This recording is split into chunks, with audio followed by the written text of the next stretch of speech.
Assalamualaikum warahmatullahi wabarakatuh. Apa kabar sahabat? Kembali lagi di channel kami HN Official.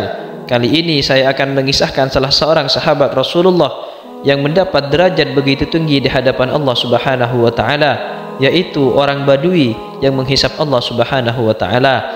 Namun sebelumnya, yang sudah subscribe saya ucapkan terima kasih dan semoga masuk surga. Yang belum subscribe silahkan subscribe untuk ikut berpartisipasi dalam menyiarkan Islam melalui channel ini.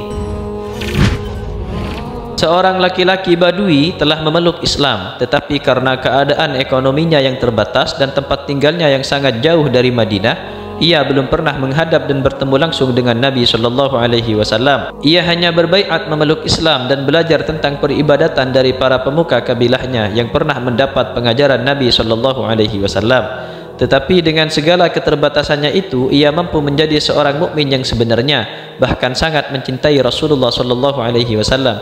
Suatu ketika ia mengikuti rombongan kabilahnya melaksanakan ibadah umrah ke Mekah. Sambil tawaf sendirian, terpisah dari orang-orang lainnya, si Badui ini selalu berzikir berulang-ulang dengan asma Allah, Ya Karim, Ya Karim, Ya Karim. Ia memang bukan orang yang cerdas sehingga tidak mampu menghafal dengan tepat doa atau zikir yang idealnya dibaca ketika tawaf sebagaimana diajarkan Nabi Shallallahu Alaihi Wasallam. Karena itu ia hanya membaca berulang-ulang asma Allah yang satu itu. Tiba-tiba ada seorang laki-laki yang mengikuti berjalan di belakangnya sambil mengucap juga, Ya Karim, Ya Karim, Ya Karim. Si Badui ini berpindah dan menjauh dari tempat dan orang tersebut sambil meneruskan zikirnya karena ia menyangka lelaki yang mengikutinya itu hanya memperolok dirinya.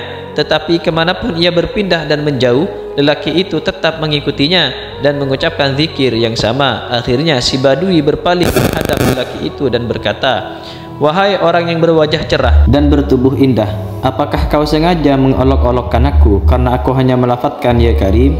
Sungguh jika bukan karena keindahan wajahmu, tentu aku sudah mengadukan kamu kepada kekasihku. Lelaki itu berkata, siapakah kekasihmu itu? Si Badui berkata, Nabiku, Nabi Muhammad Rasulullah Sallallahu Alaihi Wasallam. Mendengar penuturannya, kemudian berkata, apakah engkau belum mengenal dan bertemu dengan nabimu itu, wahai saudaraku Badui? Belum, kata si Badui. Lelaki itu berkata, bagaimana mungkin engkau mencintainya jika engkau belum mengenalnya? Bagaimana pula dengan keimananmu kepadanya? Si Badui berkata, aku beriman atas kenabiannya walau aku belum pernah melihatnya. Aku membenarkan kerasulannya walau aku belum pernah bertemu dengannya. Lelaki itu tersenyum dan berkata, wahai saudaraku orang Badui, aku inilah nabimu di dunia dan pemberi syafaat kepadamu di akhirat. Memang lelaki yang mengikuti si Badui itu tidak lain adalah Rasulullah Sallallahu Alaihi Wasallam yang juga sedang beribadah umrah. Sengaja beliau mengikuti perilaku si Badui karena beliau melihatnya begitu polos dan unik, menyendiri dari orang-orang lainnya, tetapi tampak jelas begitu khusyuk menghadap Allah dalam tawafnya itu. Si Badui tersebut memandang Nabi Shallallahu Alaihi Wasallam seakan tak percaya. Matanya berkaca-kaca. Ia mendekat kepada beliau sambil merendah dan akan mencium tangan beliau, tetapi Nabi Shallallahu Alaihi Wasallam memegang pundaknya dan berkata, wahai saudaraku, jangan perlakukan aku sebagaimana orang-orang asing memperlakukan raja-rajanya, karena sesungguhnya Allah mengutusku bukan sebagai orang yang sombong dan sewenang-wenang. Dia mengutusku dengan kebenaran sebagai pemberi kabar gembira, yakni akan kenikmatan di surga, dan pemberi peringatan akan pedihnya siksa api neraka. Si Badui masih berdiri termangu, tetapi jelas tampak kegembiraan di matanya karena bertemu dengan Nabi Shallallahu Alaihi Wasallam. Tiba-tiba malaikat Jibril turun kepada Nabi, menyampaikan salam dan penghormatan dari Allah Subhanahu Wa Taala kepada beliau, dan Allah memerintahkan beliau menyampaikan beberapa kalimat kepada orang Badui tersebut, yakni, hai Badui, sesungguhnya kelembutan dan kemuliaan Allah, yakni makna asma Allah Al-Karim, bisa memperdayakan dan Allah akan menghisap, memperhitungkannya dalam segala hal, yang sedikit ataupun yang banyak, yang besar ataupun yang kecil. Nabi Shallallahu Alaihi Wasallam menyampaikan kalimat dari Allah tersebut kepada si Badui, dan si Badui berkata, apakah Allah akan menghisapku ya Rasulullah? Benar, dia akan menghisapmu jika dia menghendaki, kata Nabi Shallallahu Alaihi Wasallam. Tiba-tiba si Badui mengucapkan sesuatu yang tidak disangka-sangka. Demi kebesaran dan keagungannya, jika dia menghisapku, aku juga akan menghisapnya. Sekali lagi Nabi Shallallahu Alaihi Wasallam tersenyum mendengar pernyataan si Badui. dan bersabda, dalam hal apa engkau akan menghisap Tuhanmu, wahai saudaraku Badui? Si Badui berkata, jika Tuhanku menghisapku atas dosaku, aku akan menghisapnya dengan maghfirahnya. Jika dia menghisapku atas kemaksiatanku, aku akan menghisapnya dengan afwan atau pemaafannya.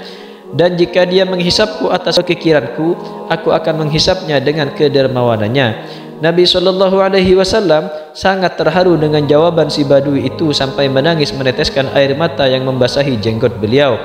Jawaban sederhana tetapi mencerminkan betapa akrabnya si Badui tersebut dengan Tuhannya, betapa tinggi tingkat ma'rifatnya kepada Allah, padahal dia belum pernah mendapat didikan langsung dari Nabi SAW. Sekali lagi malaikat Jibril alaihissalam turun kepada Nabi SAW dan berkata, wahai Muhammad, Tuhanmu Allah As-Salam mengirim salam kepadamu dan berfirman, kurangilah tangismu itu, karena hal itu menalaikan malaikat pemikul arsy menjadi lalai dalam tasbihnya. Katakan kepada saudaramu si Badui, ia tidak usah menghisap kami dan kami tidak akan menghisap dirinya, karena ia adalah salah satu pendampingmu kelak di surga.